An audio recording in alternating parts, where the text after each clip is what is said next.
ಇನ್ನು ಹಂತಕಿ ಸೂಚನಾ ಕರಾಳ ಮುಖ ಮತ್ತಷ್ಟು ಬಯಲಾಗ್ತಾ ಇದೆ. ಈಗಾಗಲೇ 4 ವರ್ಷದ ಪುತ್ರನನ್ನು ಹತ್ಯೆಗೈದಿರುವಂಥ ಪ್ರಕರಣದ ಅಪ್ಡೇಟ್ಸನ್ನು ಕೊಡ್ತಾ ಇದ್ದೀನಿ. ಹಂತಕಿ ಸೂಚನಾ ಕರಾಳ ಮುಖ ಇನ್ನಷ್ಟು ಈಗ ಬಯಲಾಗ್ತಾ ಇದೆ. ಪುತ್ರನ ಹತ್ಯೆಗೂ ಮುನ್ನ ರಹಸ್ಯ ಟಿಪ್ಪಣಿಯನ್ನು ಆಕೆ ಬರೆದಿದ್ಲು ಅನ್ನುವಂಥ ಮಾಹಿತಿ ಲಭ್ಯವಾಗ್ತಾ ಇದೆ. ಟಿಶ್ಯೂ ಪೇಪರ್ನಲ್ಲಿ 5 ಸಾಲುಗಳನ್ನು ಸೂಚನಾ ಬರೆದಿದ್ರು. ಈ 5 ಸಾಲುಗಳಲ್ಲಿ ಬಹುಶಃ ಕೊಲೆಯ ರಹಸ್ಯ ಅಡಗಿದೆ ಅಂತ ಭಾವಿಸಲಾಗ್ತಾ ಇದೆ. ಇದಕ್ಕೆ ಸಂಬಂಧಪಟ್ಟಂತೆ ಏನೇನು ಡೀಟೇಲ್ಸ್ ಇದೆ ಅಥವಾ ಏನಾದರೂ ಕಾರಣಗಳನ್ನು ಬರೆದಿಲ್ಲ ಇದೆಲ್ಲವೂ ಕೂಡ ನೋಡಬೇಕಾಗತ್ತೆ. ಇಂಗ್ಲೀಷ್ನಲ್ಲಿ ಬರೆದು ಆನಂತರ ಟಿಶ್ಯೂ ಪೇಪರ್ನ ಹರಿದಾಕಲಾಗಿತ್ತು.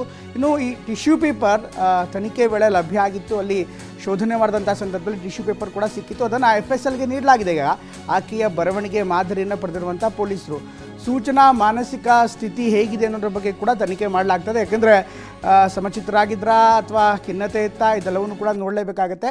ಅದಾದ ಬಳಿಕ ಕೊಲೆಯ ತನಿಖೆ ಯಾವ ರೀತಿ ಮಾಡಬೇಕಾಗತ್ತೆ, ಅದರ ಕಾರಣ ಏನು ಇದೆಲ್ಲವೂ ಕೂಡ ಬಯಲಾಗುತ್ತೆ. ಈಗಾಗಲೇ ಅವರ ಕೌಟುಂಬಿಕ ಸಮಸ್ಯೆ ಕೂಡ ಇತ್ತು. ಎಲ್ಲ ಕಾರಣಗಳಿಂದ ಕೊಲೆ ಆಗಿದೆ ಅನ್ನುವಂಥ ಒಂದು ಪ್ರಾಥಮಿಕ ಮಾಹಿತಿ ಮಾತ್ರ ಇದೆ. ಆದರೆ ಅದಕ್ಕೆ ಬೇಕಾದಂಥ ಮುಂದಿನ ಅಂಶಗಳ ಬಗ್ಗೆ ಪೊಲೀಸರು ಇನ್ನಷ್ಟು ತನಿಖೆಯನ್ನು ಮಾಡ್ತಿದ್ದಾರೆ. ಇನ್ನಷ್ಟು ಮಾಹಿತಿ. ನಿಮ್ಮ ಉಬ್ಬಿದ ರಕ್ತನಾಳಗಳ ಸಮಸ್ಯೆಗೆ ಎವಿಸ್ ಆಸ್ಪತ್ರೆಯಲ್ಲಿ ಕೇವಲ 30 ನಿಮಿಷದ ಲೇಸರ್ ಚಿಕಿತ್ಸೆಯೊಂದಿಗೆ ಮುಕ್ತಿ ಹೊಂದಬಹುದು. ಹೆಚ್ಚಿನ ವಿವರಗಳಿಗಾಗಿ ಸಂಪರ್ಕಿಸಿ 8088837300. ಕೆದಕ್ತಾ ಇದ್ದಾರೆ. ಈಗಾಗಲೇ ಒಂದು ಟಿಶ್ಯೂ ಪೇಪರ್ ಲಭ್ಯವಾಗಿದೆ. ಆ ಟಿಶ್ಯೂ ಪೇಪರ್ ಹರಿದ ಟಿಶ್ಯೂ ಪೇಪರ್ ಆಗಿದ್ದು ಅದರಲ್ಲಿ ಕೆಲವೊಂದಿಷ್ಟು ಸಾಲುಗಳನ್ನು ಇಂಗ್ಲೀಷ್ನಲ್ಲಿ ಬರೆಯಲಾಗಿತ್ತು. ಏನು ಬರೆದಿದ್ರು ಅದರ ಬಗ್ಗೆ ಸ್ಪಷ್ಟತೆ ಇಲ್ಲ. ಹೀಗಾಗಿ ಆ ಟಿಶ್ಯೂ ಪೇಪರ್ನ ಈಗ FSLಗೆ ನೀಡಲಾಗಿದೆ. FSLನಲ್ಲಿ ಅದರ ವಿಚಾರಣೆ ಮಾಡಲಾಗುತ್ತೆ. ಇನ್ನು ಗೋವಾದಲ್ಲಿ ತಾಯಿ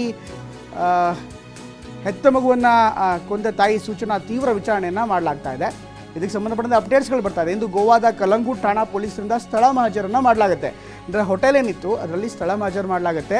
ಆರೋಪಿ ಸೂಚನಾ ಸೇಠ್ ಕರೆದೊಯ್ದು ಇಂದು ಸ್ಥಳ ಮಹಜರನ್ನು ಮಾಡಲಾಗುತ್ತೆ. ಹೋಟೆಲ್ನ ರೂಮ್ ನಂಬರ್ 404ರಲ್ಲಿ ಆರೋಪಿ ಓಡಾಡಿದಂಥ ಸ್ಥಳ, ಅದರ ಜೊತೆಗೆ ಆಕೆ ತಂಗಿದ್ದಂಥ ಕೊಠಡಿ ಇದೆಲ್ಲವನ್ನೂ ಕೂಡ ಮಹಜರು ಮಾಡಲಾಗುತ್ತೆ. ನಿನ್ನೆ ಇಡೀ ದಿನ ಮನೋರೋಗ ತಜ್ಞರಿಂದ ಚಿಕಿತ್ಸೆ ಕೂಡ ನೀಡಲಾಯಿತು. ಮಾನಸಿಕ ಖಿನ್ನತೆಗೆ ಒಳಗಾದ ಶಂಕೆ ಹಿನ್ನೆಲೆ ಈ ರೀತಿ ಚಿಕಿತ್ಸೆ ನೀಡಲಾಗಿದೆ.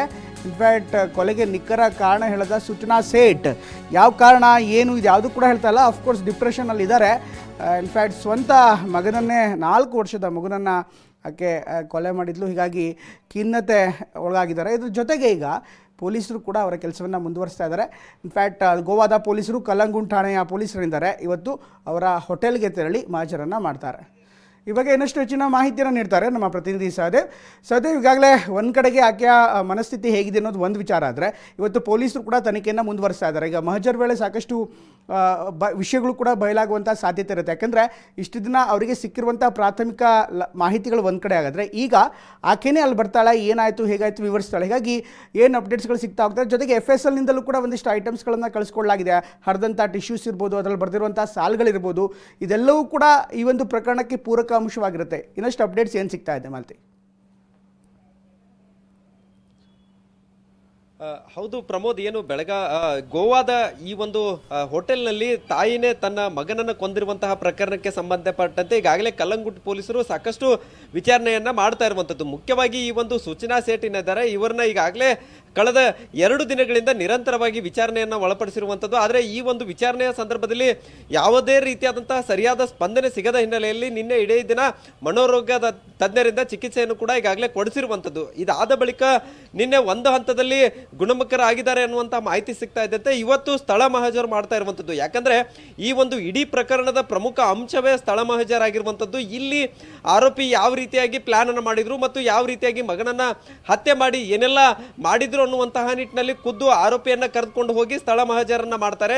ಕಲ್ಲಂಗುಟ್ ಪೊಲೀಸರು ಈಗಾಗಲೇ ಇದಕ್ಕೆ ಬೇಕಾದಂತಹ ಎಲ್ಲ ಸಿದ್ಧತೆಯನ್ನ ಮಾಡ್ಕೊಂಡಿರುವಂಥದ್ದು. ಮುಖ್ಯವಾಗಿ ಹೋಟೆಲ್ನ 404 ರೂಮ್ ನಂಬರ್ ಏನಿತ್ತು ಅದನ್ನ ಈಗಾಗಲೇ ಪೊಲೀಸರು ಸೀಜ್ ಮಾಡಿದ್ರು. ಆದರೆ ಇವತ್ತು ಆರೋಪಿಯನ್ನ ಕರೆದುಕೊಂಡು ಹೋಗಿ ಮೊದಲು ಸ್ಥಳ ಮಹಜರು ಮಾಡ್ತಾರೆ. ಆರೋಪಿ ಎಲ್ಲೆಲ್ಲಿ ಓಡಾಟವನ್ನು ನಡೆಸಿದ್ರು, ಯಾವ ರೀತಿಯಾಗಿ 2 ದಿನಗಳ ಕಾಲ ಹೋಟೆಲ್ನಲ್ಲಿ ಕಳೆದ್ರು ಅನ್ನುವಂತಹ ನಿಟ್ಟಿನಲ್ಲೂ ಕೂಡ ಎಲ್ಲ ರೀತಿಯಾದಂತಹ ಮಾಹಿತಿಯನ್ನ ಕಲೆ ಹಾಕ್ತಾರೆ. ಇದಾದ ಬಳಿಕ ಅದೇ ರೂಮ್ನಲ್ಲಿ ಪೊಲೀಸರು, ತನಿಖಾಧಿಕಾರಿ ಮತ್ತು ಈ ಒಂದು ಆರೋಪಿ ಜೊತೆಗೆ ಹೋಟೆಲ್ನ ಮ್ಯಾನೇಜರ್ ಮತ್ತು ಸಿಬ್ಬಂದಿ ಎಲ್ಲರೂ ಕೂಡ ನಿಂತ್ಕೊಂಡು ಒಂದು ಪಂಚನಾಮೆ ಫೋಟೋಗಳನ್ನ ತೆಗೆದುಕೊಳ್ತಾರೆ. ಇವೆಲ್ಲವೂ ಕೂಡ ಕೇಸ್ಗೆ ಸಂಬಂಧಪಟ್ಟಂತೆ ಪೂರಕವಾದ ಸಾಕ್ಷಿಗಳಾಗ್ತವೆ. ಇನ್ನೊಂದು ಇಲ್ಲಿ ಪ್ರಮುಖ ಅಂಶ ಏನಂತಂದ್ರೆ ಒಂದು ಕಡೆ 2 Okay. ಏನು ಸಿರಪ್ ಕೆಮ್ಮಿನ ಸಿರಪ್ ಬಾಟಲ್ಗಳು ಸಿಕ್ಕಿದ್ದು. ಇದಾದ ಬಳಿಕ ಒಂದು ಟಿಸಿಪಿ ಕೂಡ ಈಗ ಸಿಕ್ಕಿದೆ ಅನ್ನುವಂತ ಮಾಹಿತಿ ಇರುವಂತದ್ದು. ಅದರಲ್ಲಿ ಕೆಲವೊಂದಿಷ್ಟು ಅಂಶಗಳನ್ನ ಬರೆದಿದ್ದಾಳೆ ಅನ್ನುವಂತ ಮಾಹಿತಿ ಕೂಡ ಸಿಗ್ತಾ ಇರುವಂತದ್ದು. ಹೀಗಾಗಿ ಅದನ್ನ FSL ಟೀಮ್ಗೂ ಕೂಡ ಈಗಾಗಲೇ ಕಳಿಸಿರುವಂತದ್ದು. ಒಟ್ಟಾರೆ ಇವತ್ತು ಆರೋಪಿಯನ್ನ ಕರೆದುಕೊಂಡು ಹೋಗಿ ಸ್ಥಳ ಮಹಜರು ಮಾಡಿದ ಬಳಿಕ ಇನ್ನಷ್ಟೇ ಈ ಪ್ರಕರಣದ ಕೊಲೆಗೆ ಕಾರಣ ಏನು ಅನ್ನುವಂತ ನಿಟ್ಟಿನಲ್ಲೂ ಕೂಡ